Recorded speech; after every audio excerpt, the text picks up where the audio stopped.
네, 오늘부터는 제3편 도시 및 주거환경정비법에 대해서 같이 공부해 보도록 하겠습니다. 보통 줄여서 도정법이라고 얘기하기도 하죠. 그래서 이제 5절에 걸쳐서 내용을 살펴볼 것입니다. 도정법도 절차법이기 때문에 이 전체 절차를 알아두시고 그 순서에 맞게 내용을 이해하시면 내용을 좀 빨리 파악할 수가 있어요. 도정법에서는 6문제 정도 나오는데 보통은 좀 어렵게 나오고 내용도 이해하기가 좀 난해한 부분들이 있어요. 개발법에 비해서, 도시개발법에 비해서 약간 좀 힘듭니다. 그래서 틀리라고 나오는 문제들이 보통 2-3문제 정도가 나오기 때문에 여기서는 크게 욕심부리지 말고요. 3문제 정도 이제 맞추시는 것으로 생각하시고 접근하시면 될 것 같고, 나머지 3문제는 이것까지 맞추려고 애쓰지 않길 바랍니다. 열심히 공부한다 해도 이 3문제를 맞출 수 있으리라는 보장이 없거든요. 그렇다면은 3문제는 포기하는 게 좋습니다. 그러면 나머지 3문제에 해당되는 것은 무엇이냐? 자주 나오는 것, 중요한 것, 그것들을 확실하게 이해하고 암기하는 것, 그 방법입니다. 그래서 저도 이 도정법은 전체 다 내용들을 빠짐없이 공부하지는 않을 거고요. 중요한 부분 위주로 빨리빨리 훑고 지나가는 그런 방법으로 강의를 할 것입니다.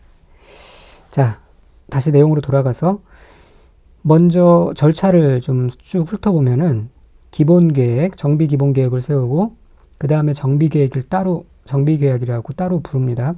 정비계획을 세우고 그 다음에 정비구역을 지정하고 시행자 지정하고 사업시행계획, 인가 및 고시, 분양신청, 관리처분계획, 그런 다음에 이제 공사를 착수하고 준공인가를 하고 소유권 이전을 하고 청산금을 배부하고 이전 등기를 마치는 요런 순서에 의해서 진행이 됩니다. 그래서 이것을 중요 글자를 따서 이렇게 암기해 두시면 좋습니다.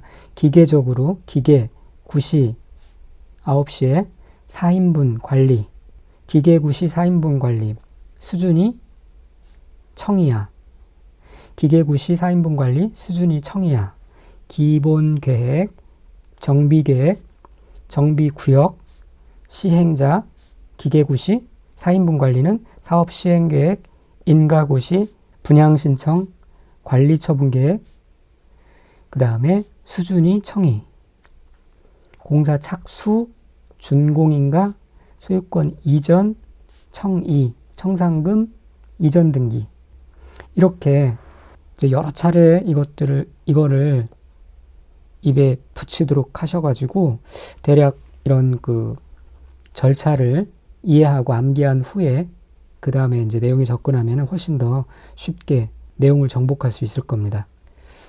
그렇지 않고 그냥 숲에 들어가서 나무만 보다 보면은 이게 어디쯤인지 헷갈리면서 내용이 굉장히 난해하게 다가올 거예요. 도정법의 제정 목적은 도시기능의 회복이 필요하거나 주거환경이 불량한 지역을 계획적으로 정비하고 노후 불량 건축물을 효율적으로 개량하기 위하여 필요한 사항을 규정함으로써 도시환경을 개선하고 주거생활의 질을 높이는 데 이바지함을 목적으로 한다 라고 써 있는데요. 도시개발법에서도 말씀드렸지만 도시개발법은 대규모 토지개발식으로 그렇게 이해를 하시면 편리하고요.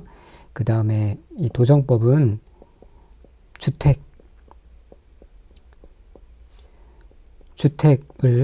주택을 건축하고 정비 개선한다. 도시개발법은 토지에 중점을 두는 것이고요. 도정법은 주택에 중점을 두는 것이다 라고 생각하시면 대략 감이 오실 거예요. 자, 그 다음에 그러면 정비사업에 대해서 알아보겠는데요. 이와 같이 3가지 종류의 정비사업 분야가 있습니다. 예전에는 더 많이 있었는데 이렇게 3가지로 정리가 됐습니다. 먼저 주거환경 개선 사업은 이거를 반드시 3가지를 알고 계셔야 돼요. 그래서 보통 재개발 사업, 재건축 사업, 그래서 건 해서 주거환경 개선 사업, 재개발 사업, 재건축 사업, 이렇게 이 순서대로 이 3가지 종류를 반드시 암기해 두셔야 내용을 파악하는 데 도움이 됩니다. 자, 먼저 주거환경 개선 사업은 도시 저소득 주민이 집단 거주하는 지역으로서 정비 기반 시설이 극히 열악하고 노후 불량 건축물이 과도하게 밀집한 지역의 주거 환경을 개선하거나 단독주택 및 다세대 주택이 밀집한 지역에서 정비 기반 시설과 공동 이용 시설 확충을 통하여 주거 환경을 보전 정비 개량하기 위한 사업입니다. 자, 크게 이제 두 가지가 있는 거죠. 저소득 주민이라는 키워드가 등장하고요. 극히 열악하다. 그 다음에 과도하게 밀집한다. 이런 지역이 주거환경 개선 사업이에요. 그래서 예전에는 뭐 달동네 사업이다 그렇게도 불렸죠. 저소득, 극히 열악, 과도하게 밀집 이런 키워드가 등장하면 주거환경 개선 사업을 고를 수 있어야 되고요. 단독주택 및 다세대 주택이 밀집한 지역에서 이런 단독주택, 다세대 주택이 등장하고요. 정비 기반 시설 및 공동이용시설을 확충하기 위하여 주거환경을 건축하는 것뿐만 아니라 보전, 정비, 개량하기 위한 사업을 말합니다. 그래서 옆에 키워드를 보시면 암기 코드를 보면은 주거, 지읒, 기억 나왔죠? 그래서 이걸 통해서 저소득, 극히 열악 이런 키워드가 또 연결되는 것을 알아두시면은 키워드를 고르는 데 더 유리하겠죠? 그 다음에 재개발 사업은 정비 기반 시설이 열악하고 노후 불량 건축물이 밀집하다. 그런 지역에서 주거 환경을 개선하거나 공업지역, 상업지역 등에서 도시기능의 회복 및 상권 활성화 등을 위하여 도시환경을 개선하기 위한 사업을 말합니다. 자, 키워드가 열악 나왔고요. 또 밀집한. 위에서는 극히 열악이라고 그랬죠. 밑에서는 재개발 사업은 열악이라고 그랬고요. 과도하게 밀집이라고 그랬는데 여기서는 밀집이라고 그랬죠. 그렇게 주거환경 개선 사업과 키워드가 달라지는 부분을 알아두셔야 되고요. 그 다음에 이제 그 공업지역, 상업지역 등에서 도시기능의 회복 및 상권 활성화를 위하여 필요한 사업이다. 그래서 공업지역, 상업지역이 나옵니다. 그래서 개발사업은 암기코드를 개발, 열집하다가 공상당했다. 뭐 일하다가 회사 등에서 일하다가 부상당하면 공상당한다고 그러죠. 그래서 개발, 열집하다, 공상당했다. 재개발 사업에는 열악, 밀집, 공업지역, 상업지역이 등장한다는 것 알아두시고요. 재개발 사업에는 공공재개발 사업도 있습니다. 그런 게 있다는 정도 알아두시고, 공공재개발 사업은 건설 공급되는 주택의 전체 세대수 또는 전체 연면적 중 토지 등 소유자 대상 분양분을 제외한 나머지 주택의 세대수 또는 연면적의 100분의 50 이상을 지분형주택, 공공임대주택 또는 공공지원 민간임대주택으로 건설 공급해야 합니다. 그런 것을 이제 공공재개발 사업이라고 하고요. 재건축 사업은 도시 기반 시설은 양호합니다. 갈수록 좀 상태가 좋은 상황이죠. 극히 열악했다가 여기는 양호하니까요. 그러나 노후 불량 건축물에 해당하는 공동주택이 밀집한 지역에서 주거 환경을 개선하기 위한 사업입니다. 그러니까 공동주택 밀집이라는 키워드가 나왔습니다. 자, 그렇게 달라지는 부분 키워드로 알아두시고요. 여기서도 공공재건축 사업이 나오는데 이 부분 100분의 160에 해당하는 세대수 이상을 건설 공급할 것. 한번 읽어보시면 되겠고요. 옆에 기출문제 한번 볼까요? 주거환경 개선 사업이라고 하면 건 해서 첫 번째죠. 주거환경 개선 사업이라 함은 정비 기반 시설은 양호하나 노후 불량 건축물이 밀집한 지역에서 주거환경을 개선하기 위해 시행하는 사업이다. 양호라고 뜨면은 이거는 주거환경 개선 사업이 아니라 재건축 사업이라고 얘기했죠. 그래서 틀렸습니다. 이런 식으로 나온다는 거죠. 그리고 노후 불량 건축물은 그 개념을 좀 알고 계셔야 되는데요. 이제 밑에 해당되는 것들이 노후 불량 건축물입니다. 중요하진 않지만 한번 쭉 읽어볼게요. 건축물이 훼손되거나 일부가 멸실되어 붕괴 안전사고가 우려 있는 건축물, 뭐 당연한 내용이고요. 중대한 기능적 결함을 가지고 있는 건축물, 주거 환경이 불량한 곳에 위치하고 건축물을 철거하고 새로운 건축물을 건설하는 경우 건설인에 드는 비용과 비교하여 효용이 현저한 증가가 예상되는 건물, 효용을 다할 수 없게 된 대지에 있는 건축물, 이런 건축물을 노후 불량 건축물이라고 하는 거는 뭐 상식적으로 당연한 얘기인 것이고요. 이런 거는 한번 체크해 두실 필요가 있습니다. 해당 건축물을 준공일 기준으로 40년까지 사용하기 위하여 보수 보강하는 데 드는 비용이 철거 후 새로운 건축물을 건설하는 데 드는 비용보다 클 것으로 예상되는 건축물, 40년까지 이런 건축물을 노후 불량 건축물이라고 하고요. 그 다음에 이제 이 부분은 두 개는 같이 비교하면서 정확하게 알아두셔야 되는데 시험에도 자주 나왔죠. 그래서 이런 거는 나오면 꼭 맞춰야 되는 부분이고요. 정비 기반 시설은 도로, 상하수도, 국어, 공원, 공용주차장, 공동구, 녹지, 하천, 공공공지, 광장, 소방용수시설, 비상대피시설, 가스공급시설, 지역난방시설 등 주민생활에 필요한 열, 가스 등의 공급시설로서 대통령령으로 정하는 시설을 말합니다. 그래서 정비 기반 시설은 말하자면 꼭 있어야 되는, 이 주민들을 위해서 꼭 있어야 되는 시설을 말하는 거죠. 도로, 상하수도, 국어, 공원, 공용주차장 이런 것들이 다 그렇습니다. 그래서 기반이 되는, 꼭 있어야 되는 시설, 그러한 개념으로 알아두시고요. 그 다음에 공동이용시설은 말 그대로 공동으로 이용할 수 있는 시설을 말해요. 그 사람들이 같이 북적북적대면서 같이 이용한다, 그런 개념으로, 공동으로 이용한다, 그런 개념으로 이해하시면 좋습니다. 그래서 주민이 공동으로 이용한다, 공동으로 이용하는 노유자 시설, 어린이집, 경로당, 공동작업장, 구판장, 마을회관, 놀이터, 화장실, 수도, 세탁장, 타가소 이런 것들이 이제 해당됩니다. 그래서 이런 그 정비 기반 시설과 공동이용 시설을 구분할 때 사실은 자세히 보면은 느낌적인 느낌으로 알 수는 있지만 시험에 나오면은 깊이 생각하고 그럴 시간이 부족할 수 있으니까 공동이용 시설에 대해서는 이렇게 암기를 해 놓으시고 있으면 좋은데, 이렇게 노어로 공고한 마이, 자켓을 마이라고도 하죠. 공고한 마이, 화수, 화요일 수요일에 세탁한다. 그렇게 노어로 공고한 마이, 화수의 세탁.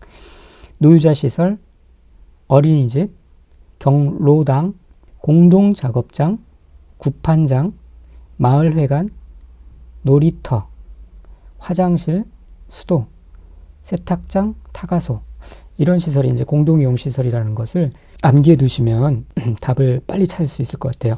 그래서 나온 내용을 보면은 주민이 공동으로 사용하는 공동이용 시설에는 놀이터, 마을회관, 공동작업장, 타가소, 어린이집, 경로당 등 노유자 시설과, 여기까지 좋은데 공원, 광장, 공동구 이런 것들은 정비 기반 시설에 해당되었죠. 그래서 틀렸습니다. 공동으로 사용하는 구판장은 정비 기반 시설에 해당된다. 공동으로 사용한다. 공동으로 사용한다 그러면은 공동 이용 시설이라고 그랬죠. 정비 기반 시설이 아니죠. 토지 등 소유자. 앞으로 이제 토지 등 소유자란 말이 나오는데, 이 토지 등 소유자의 구체적인 주체는 무엇이냐면은 주거 환경 사업과 재개발 사업의 경우에는 토지 등 소유자가 정비 구역에 위치한 토지 또는 건축물의 소유자 또는 그 지상권자예요. 그러니까 세 명이 해당된다는 거죠. 토지 소유자, 건축물의 소유자, 그 다음에 그 지상권자가 토지 등 소유자에 해당되고요. 왜 그러냐면 이제 토지하고 건물이 같이 개발되는 경우가 해당되기 때문에 토지 또는 건축물의 소유자 또는 그 지상권자, 그 세 명 다 토지 등 소유자에 해당되지만 재건축 사업은 건물만 해당돼요. 건물만. 그러니까 그 정비구역에 위치한 건축물 및 그 부속 토지의 소유자가 토지 등 소유자가 되는 겁니다. 정비구역에 위치한 건축물 및 그 부속 토지의 소유자. 자, 그러니까 주거환경 개선 사업과 재개발 사업에는 임차권자는 해당되지 않죠. 재건축 사업의 경우에는 토지 소유자, 지상권자 이런 사람들 해당되지 않죠. 그렇게 알아두시고요. 재건축 사업에 있어서 토지 등 소유자는 정비구역에 있는 토지 또는 건축물 소유자 또는 지상권자이다. 틀렸죠? 재건축 사업은 건축물 및 그 부속 토지의 소유자입니다. 그 다음에 그러면 내용에 들어가서 총론을 거쳐서 내용에 들어가서 정비 기본계획의 수립 및 정비구역의 지정에 대해서 알아보도록 하겠습니다. 먼저 이제 정비 기본계획 단계를 알아볼 텐데요. 그 전에 먼저 정비 기본 방침을 세웁니다. 기본 방침이라는 거는 국토부 장관이 세우는데요. 국토부 장관은 도시 및 주거 환경을 개선하기 위하여 10년마다 도시 주거 환경 정비 기본 계획의 수립 방향을 포함한 기본 방침을 수립한다는 거예요. 그리고 5년마다 그 타당성을 검토하여 그 결과를 기본 방침에 반영합니다. 그런 다음에 이제 기본 계획 단계부터 이제 실제로 시작하죠. 정비 기본 계획에 대해서 살펴보도록 하겠습니다. 정비 기본 계획의 수립. 정비 계획의 원칙은 반드시 수립해야 돼요. 의무적 수립입니다. 그래서 특별시장, 광역시장, 특별자치시장, 특별자치도지사 또는 시장은 관할구역에 대하여 도시 및 주거환경 정비 기본계획을 10년 단위로 수립해야 하고 기본 계획에 대해 5년마다 타당성을 검토하여 그 결과를 기본 계획에 반영해야 합니다. 여기서 중요한 거는 특별시장, 광역시장, 특별자치시장, 특별자치도지사 또는 시장, 군수가 포함되어 있지 않다는 부분 꼭 아셔야 돼요. 군수까지 이 기본 계획을 정비 기본 계획을 수립하게 하면 군수는 사실상 그 지역 아주 세부 단위, 지역 현황과 밀접한 이해관계를 갖고 있기 때문에 너무 일이 복잡해질 수 있다는 거죠. 그래서 군수까지는 기본 계획을 수립하는 것을 허락하지 않는다는 그러한 의미가 있다라고 이해를 하시면 돼요. 자, 그래서 그 국토부 장관은 이제 10년마다 기본 방침을 수립하고요. 5년마다 타당성 검토를 검토하고 특광, 특시, 특도시장은 10년마다 기본 계획을 수립하고 5년마다 타당성 검토하여 반영한다 라는 부분 헷갈리지 말고 알아두시고요. 예외적으로는 이제 기본 계획을 수립하지 아니할 수도 있는데 도지사가 판단하건대 대도시가 아닌 시로서 기본 계획을 수립할 필요가 없다고 인정하는 시에 대해서는 기본 계획을 수립하지 아니할 수 있습니다. 이 말의 의미는 대도시인 시장은 기본 계획을 반드시 수립해야 한다는 거죠.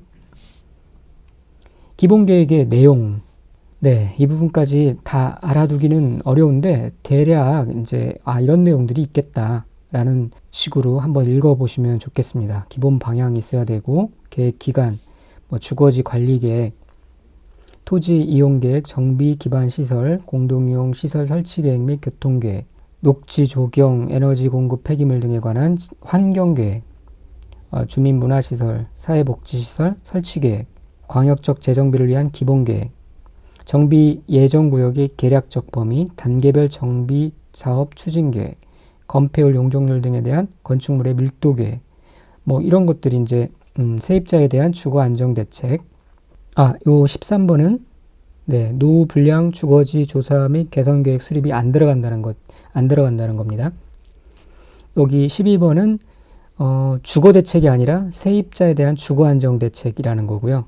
주거 대책은 정비 계획의 내용이라는 얘기이고 여기 이런 또 부분이 있는데 시험에 나오긴 했는데 한번 이런 부분은 나오면은 그냥 패스해야 될 그런 내용입니다. 너무 세세한 내용이기 때문에요. 요 정도 알아두시고 요거 하나만 세입자에 대한 주거 안정 대책이 이제 기본 계획에 들어가는 내용인데 주거 대책 같은 경우는 들어가지 않고요. 이 주거 대책은 정비 계획 이어서 기본 계획 다음에 정비 계획이 나온다고 그랬잖아요. 정비 계획의 내용에 주거 대책이 들어간다는 것. 자, 그다음에 기본 계획의 수립 절차. 공람 및 지방의회 의견 청취. 기본계획의 수립권자는 기본계획을 수립하거나 변경하려는 경우에는 13일 이상 주민에게 공람하여 의견을 들어야 합니다. 대부분의 공람기간은 14일이었죠. 그런데 30일인 게 광기정관은 30일이라고 그랬잖아요. 그런데 여기에서 이 기본계획은 30일에 해당되지 않습니다.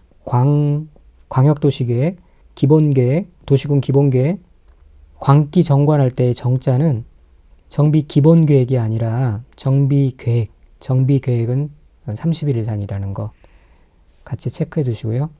관리처분계획, 광기정관은 30일입니다. 여기서는 그러니까 14일이고요. 지방의회 의견 청취. 기본계획의 수립권자는 공람과 함께 지방의회의 의견을 들어야 합니다. 그리고 지방의회는 기본계획의 수립권자가 기본계획을 통지한 날부터 60일 이내에 의견을 제시합니다. 또 경미한 변경인 경우에는 주민공람과 지방의회의 의견 청취 절차를 거치지 아니할 수 있습니다. 정비 기반 시설의 규모를 확대하거나 그 면적의 10% 미만의 범위에서 축소하는 경우. 자, 정비 기반 시설은 이제 주민에게 유익한 시설이죠. 그래서 규모를 확대하는 것은 뭐 확대하면 할수록 좋은 것이므로 공람이나 의견 청취 절차를 거칠 필요가 없는 거예요. 다 뭐 환영할 거기 때문에. 그래서 주민공람과 지방의회의 의견 청취 절차를 거치지 않는다는 거고요. 그리고 축소하더라도 10% 미만의 범위에서 축소하는 경우에는 거치지 아니할 수 있다라는 겁니다. 미만이면은 10%는 해당 안 되죠. 그래서 10%를 축소한다 라면은 경미한 것이 아니어서 이거는 주민 공람과 지방의회 의견 청취 절차를 거쳐야 된다는 겁니다. 미만이라는 것도 같이 체크해 두시고요. 국계법에서도 개발행위에서 경미한 것이 나왔었죠. 그때는 5% 축소였어요. 여기는 이제 10% 축소라는 거 같이 체크해 두시고요. 정비사업의 계획기간을 단축하는 경우도 경미한 것에 해당되므로 주민공람과 지방의회의 의견 청취 절차를 거치지 아니할 수 있습니다. 나머지 쭉 있는데 한번 읽어보시고요. 면적 20% 미만 변경하는 경우, 건폐율 및 용적률 20% 미만에서 변경하는 경우, 이런 경우 경미한 변경이다. 그 다음에 기본계획의 확정 및 고시 등을 살펴보도록 하겠습니다. 기본계획 확정. 기본계획의 수립권자는 기본계획을 수립하거나 변경하려면 관계 행정기관의 장과 협의한 후 국토의 계획 및 이용에 관한 법률에 따른 지방도시계획위원회의 심의를 거쳐야 합니다. 다만 대통령으로 정하는 경미한 사항을 변경하는 경우에는 관계 행정기관의 장과 협의 및 지방도시계획위원회의 심의를 거치지 아니합니다. 그런데 대도시의 시장이 아닌 시장은 기본계획을 수립하거나 변경하려면 도지사의 승인을 받아야 돼요. 그리고 도지사가 이를 승인하려면 관계 행정기관의 장과 협의한 후 지방도시계획위원회의 심의를 거쳐야 합니다. 자, 이게 이제 두 가지가 헷갈릴 수 있는데 이렇게 옆에 표에 정리를 해놨어요. 대도시 시장 및 기타 수립권자는 협의한 후에 심의를 한다는 거고요. 대도시의 시장이 아닌 일반 시장은 도지사의 승인을 받아야 된다는 겁니다. 그리고 그 전에 이 도지사가 이것을 승인하려면 관계 기관의 장과 협의한 후 지방도시계획위원회 심의를 거쳐야 된다는 거죠. 자, 그래서 요 두 번째 것을 잘 알아두시기 바랍니다. 자, 그 다음에 이제 정비계획의 수립 및 정비구역의 지정. 정비기본계획 살펴봤고요. 그 다음에 정비계획, 정비구역 2단계에 대해서 알아보도록 하겠습니다. 먼저 정비계획을 위반하려면은 안전진단 절차를 거쳐야 되는데요. 그 안전진단의 내용에 대해서 알아보도록 하겠습니다. 정비계획의 위반권자는 재건축 사업 정비계획의 위반을 위한 정비예정구역별 정비계획의 수립 시기가 도래한 때에 안전진단을 실시해야 합니다. 무슨 뭐 동의 같은 거 그런 거 필요 없고요. 수립 시기가 도래한 때에는 정비계획의 수립 시기가 도래한 때에는 안전진단을 실시하여야 하는 겁니다. 할 수 있다가 아니고요. 그런데 이렇게 도래한 때가 아닌 경우에도 해당 정비구역에 위치한 건축물 및 부속토지 소유자 10분의 1 이상의 동의를 받아 안전진단의 실시를 요청하는 경우에는 또 안전진단을 실시해야 합니다. 이 경우 그 안전진단의 실시를 요청한 자에게 비용을 부담하게 할 수 있죠. 그리고 이 안전진단의 대상은 주택단지의 건축물을 대상으로 합니다. 주택단지의 건축물을 대상으로 합니다. 그런데 이제 제외할 수 있는 게 있는데 안전진단에서 제외할 수 있는 거 그런 건축물을 좀 보면요. 여기도 이제 이해를 하시면은 특별한 암기가 필요 없는 부분입니다. 이 정비계획 뭐 구역 지정을 하고 정비계획을 진행하기 위해서 분명 이제 그 해당되는 지역이지만 그래서 안전진단을 해야 되지만 굳이 안전진단을 할 필요가 없는 건축물들인 거죠. 예를 들면 천재지변 등으로 주택이 붕괴되어 신속한 재건축을 추진할 필요가 있다고 정비계획의 위반권자가 인정하는 주택이 천재지변 등으로서 붕괴될 상황인데 굳이 안전진단을 해서 시간을 허비할 필요가 없죠. 비용과 시간을 허비할 필요가 없는 겁니다. 주택의 구조안전상 사용금지가 필요하다고 누구나 인정할 수 있는 거예요. 정비계획 위반권자가 인정하는 것. 그 다음에 노후 불량 건축물 수에 관한 기준을 충족한 경우 잔여 건축물, 어차피 그 지역은 다 이제 기준을 충족해서 다 허물 거기 때문에 기준을 충족한 그 건물 이외에 다른 건물들 굳이 또 시간 내서 안전진단할 필요가 없다는 거죠. 진입도로 등 기반시설 설치를 위하여 불가피하게 정비구역에 포함된 것으로 정비계획 입원권자가 인정하는 건축물. 이건 반드시 진입도로나 기반시설 설치를 위해서 반드시 허물어야 되는 건물들인 거예요. 그 다음에 시설물의 안전 및 유지관리에 필요한 특별법의 시설물로서 지정받은 안전등급이 D 또는 E. D는 이제 미흡하다는 거고요. E는 불량하다는 겁니다. 그래서 D 또는 E, 미흡 또는 불량인 건축물. 이런 건축물들은 안전진단에서 제외될 수 있습니다. 그리고 정비계획의 입안권자는 안전진단의 요청이 있을 때에는 요청일로부터 30일 이내에 안전진단 실시 여부를 결정하여 통보해야 합니다. 또 안전진단의 실시가 필요하다고 결정한 경우에는 다음에 안전진단기관에 안전진단을 의뢰해야 되는데 안전진단 전문기관, 한국건설기술연구원, 국토안전관리원이 이들에 해당됩니다. 쭉 한번 읽고 넘어가시면 되겠고요. 네, 그리고 정비구역의 지정을 위한 정비계획의 입안 요청, 그 다음에 정비계획의 입안 제한, 이 부분도 시험에 거의 나오지 않는 부분이니까 패스하도록 하겠습니다. 정비계획의 입안부터 보도록 할게요. 정비계획의 내용은 이제 정비사업의 명칭, 구역 및 면적 이런 것들이 나오는데요. 이 두 가지 정도, 세입자의 주거 대책과 건축물의 건축선에 관한 계획이 들어간다. 이 두 가지 정도만 좀 알아두세요. 아까 정비 기본 계획에서는 세입자에 대한 주거 안전 대책, 주거 안정 대책이 들어가 있었죠. 정비 계획에서는 세입자 주거 대책이 들어갑니다. 주거 안정 대책과 주거 대책이 틀리다는 부분 알아두시고요. 그리고 건축물에 있어서 건축선이 이 도심권 건축에 있어서는 굉장히 중요한 이슈가 되는 부분이기 때문에 그 건축선에 대한 계획도 같이 들어간다는 부분 알아두시기 바랍니다. 주민의 의견 청취, 이제 30일 이상 주민에게 공람한다. 아까 말씀드렸죠. 30일 이상 하는 게 광기, 정관, 정비 계획에서 이제 30일 이상 주민 공람이 들어가는 겁니다. 정비 기본 계획이 아니라요. 그만큼 이제 정비 계획이 더 비중이 크다는 거죠. 그래서 공람 기간을 더 늘려준다는 얘기입니다. 또 지방의회의 의견을 들어야 되고요. 60일 이내에 의견을 제시해야 됩니다. 자, 그 다음에 정비구역의 지정에 대해서 이제 알아보도록 할게요. 정비구역의 지정권자는 특별시장, 광역시장, 특별자치시장, 특별자치도지사, 시장 또는 군수. 여기서는 이제 지정권자에는 군수가 들어갑니다.